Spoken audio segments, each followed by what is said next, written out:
नमस्कार।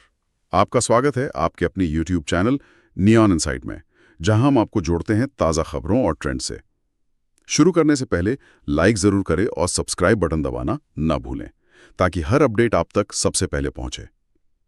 आज हम पड़ताल कर रहे हैं हाल में घोषित अमेरिकी टैरिफ की, खासकर भारत और रूस को लेकर जो बातें कही गई हैं और इसका वैश्विक व्यापार पर क्या असर हो सकता है, इस पर गहराई से बात करेंगे। हमारे पास कई लेख और विश्लेषण हैं।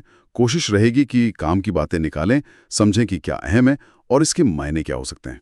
चलिए शुरू करते हैं। तो 31 जुलाई को जो बयान आए वो काफी चौंकाने वाले थे। भारत और रूस को मृत अर्थव्यवस्था कहना, भारत के टैरिफ, रूस से रक्षा संबंध, इन सब की आलोचना काफी तीखी। हाँ बिल्कुल। और फिर भारतीय सामानों पर सीधा 25% टैरिफ और रूस से तेल या हथियार खरीदने पर जुर्माना, ये बहुत बड़े कदम है। और सबसे अजीब बात, भारत को दोस्त भी कहा, लेकिन साथ में ये भी कि अमेरिका भारत से बहुत कम व्यापार करता है। जबकि असलियत क्या है? 2024 में ट्रेड 129 अरब डॉलर से ज्यादा था। अमेरिका भारत का सबसे बड़ा ट्रेड पार्टनर है। ये बात कुछ हजम नहीं हुई। नहीं, बिल्कुल नहीं। ये बयान और तथ्य बिल्कुल मेल नहीं खाते। 129 अरब डॉलर का व्यापार तो साफ दिखाता है कि ये रिश्ते कितने अहम हैं, और जो रूस से खरीद पर निशाना साधा जा रहा है वो शायद सिर्फ ट्रेड की बात नहीं है। ऐसा लगता है ये भारत पर एक बड़ा अहम भू राजनीतिक दबाव बनाने की कोशिश है। अमेरिका शायद भारत के स्वतंत्र रणनीतिक फैसलों को प्रभावित करना चाहता है। अच्छा, और इसका असर तो फौरन दिखा भी बाजारों पर? जी बिल्कुल। निफ्टी 50 में गिरावट हुई करीब 0.3%। रुपया भी कमजोर हुआ, डॉलर के मुकाबले 5 महीने के निचले स्तर पर चला गया। और जाहिर है भारत में फिर विपक्षी दलों ने सरकार को घेरा, कहा कि ये कूटनीतिक नाकामी है। हाँ, वो तो होना ही था। और आर्थिक जानकार जो कह रहे हैं वो भी चिंता बढ़ाने वाला है। जीडीपी ग्रोथ पर 40 बेसिस पॉइंट्स यानी करीब 0.4% तक की गिरावट का अंदेशा जताया है। 0.4%? ये तो काफी बड़ा असर है। हाँ, और अगर हम देखें कि किन सेक्टर्स पर ज्यादा मार पड़ेगी, तो कपड़ा, रेडीमेड गारमेंट, जूते, जो लेबर इंटेंसिव है, जहां ज्यादा लोग काम करते हैं, बिल्कुल उन पर ज्यादा असर हो सकता है, क्योंकि टैरिफ लगने से वियतनाम, बांग्लादेश जैसे देशों से कंपटीशन बढ़ जाएगा। उनको फायदा मिल सकता है। और कौन से सेक्टर हैं जो खतरे में हैं? अभी तो फार्मा और इलेक्ट्रॉनिक्स, खासकर स्मार्टफोन असेंबली, जिनका करीब 25 अरब डॉलर का एक्सपोर्ट है, उन्हें छूट मिली हुई है।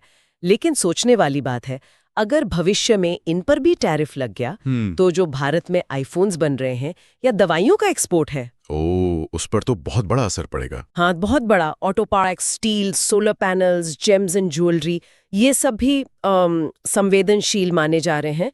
कुल मिलाकर एक अनुमान ये है कि सालाना एक्सपोर्ट में 10 अरब डॉलर तक की चोट लग सकती है। 10 अरब डॉलर, ये तो बहुत बड़ी रकम है। अच्छा, तो इस सब पर भारत सरकार का क्या कहना है? उनका ऑफिशियल स्टैंड क्या है? देखिए, भारत सरकार का रुख अभी काफी सधा हुआ है। वो कह रहे हैं कि हम असर का ध्यान से आकलन कर रहे हैं और किसानों, एमएसएमईज छोटे कारोबारियों समेत देश के हितों की रक्षा करेंगे। और उन्होंने निष्पक्ष व्यापार समझौते की बात भी दोहराई है। वो बातचीत के लिए तैयार है। ये भी ध्यान देने वाली बात है कि अमेरिका ने सिर्फ भारत पर ही नहीं, हाँ, ये जरूरी पॉइंट है, ब्राजील पर भी टैरिफ लगाए हैं, तांबे पर 50%, दक्षिण कोरिया पर 15%। तो ऐसा लगता है कि ये उनकी कोई बड़ी व्यापक ट्रेड स्ट्रैटेजी का हिस्सा है। और इसी बीच वो खबर भी आई, अमेरिका और पाकिस्तान के बीच तेल भंडार विकसित करने का समझौता। हाँ, वो एक बहुत ही दिलचस्प मोड़ है। ये एक बड़ा जियोपॉलिटिकल कदम लगता है, खासकर ये संकेत कि पाकिस्तान शायद भविष्य में भारत को तेल बेच सकता है। लेकिन इसमें वो बलूच मानवाधिकार वाला पेज भी तो है। बिल्कुल। बलूच मानवाधिकार कार्यकर्ताओं का कहना है कि ये तेल और खनिज संपदा असल में बलूचिस्तान की है, और पाकिस्तान जो इसका दोहन करेगा उससे स्थानीय लोगों को कोई फायदा नहीं होगा। उनका ये भी मानना है कि इससे ऐसे मिलिट्री नेटवर्क्स को ताकत मिल सकती है जिनका दुनिया पर नेगेटिव असर हो सकता है। तो एक तरह से देखिए, टैरिफ्स है और साथ में ये पाकिस्तान वाला तेल समझौता, गाजर और छड़ी वाली बात, कुछ वैसा ही लगता है। भारत पर दबाव बनाओ और साथ ही उसके पड़ोसी को एक विवादास्पद संसाधन देकर क्षेत्रीय समीकरण बदलने की कोशिश करो। और इसका असर क्वाड जैसे जो रीजनल सिक्योरिटी ग्रुप्स हैं उन पर भी पड़ सकता है। तो अगर हम सब कुछ जोड़कर देखें, अमेरिका का आक्रामक रवैया, बाजार पर असर, अर्थव्यवस्था के लिए खतरा, भारत की सधी हुई प्रतिक्रिया और ये पाकिस्तान वाला तेल समझौता, कुल मिलाकर तस्वीर क्या बनती है? देखिए, स्थिति तनावपूर्ण तो है। भारत के सामने मुश्किल चॉइस है। या तो अमेरिकी दबाव का सामना करें, या फिर हो सकता है कि डेयरी और अनाज जैसे अपने कुछ सेंसिटिव बाजारों को और खोलने पर बात करें। जवाबी टैरिफ भी तो एक ऑप्शन हो सकता है। हाँ बिल्कुल, जवाबी टैरिफ लगाना या फिर दूसरे देशों के साथ नए स्ट्रेटेजिक गठबंधन बनाना, ये सब विकल्प हो सकते हैं।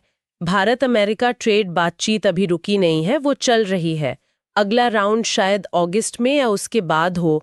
ये सारी घटनाएं सिर्फ ट्रेड बैलेंस को ही नहीं, बल्कि जियोपॉलिटिकल रिश्तों और इस पूरे क्षेत्र की एनर्जी डायनामिक्स को भी नया रूप दे सकती हैं। आखिर में एक सवाल जो इन सब बातों से उभरता है और सोचने पर मजबूर करता है, वो ये कि एक तरफ रूस के साथ रिश्तों को लेकर भारत पर अमेरिका का दबाव बढ़ रहा है, दूसरी तरफ पाकिस्तान के साथ अमेरिकी एनर्जी समझौता हो रहा है।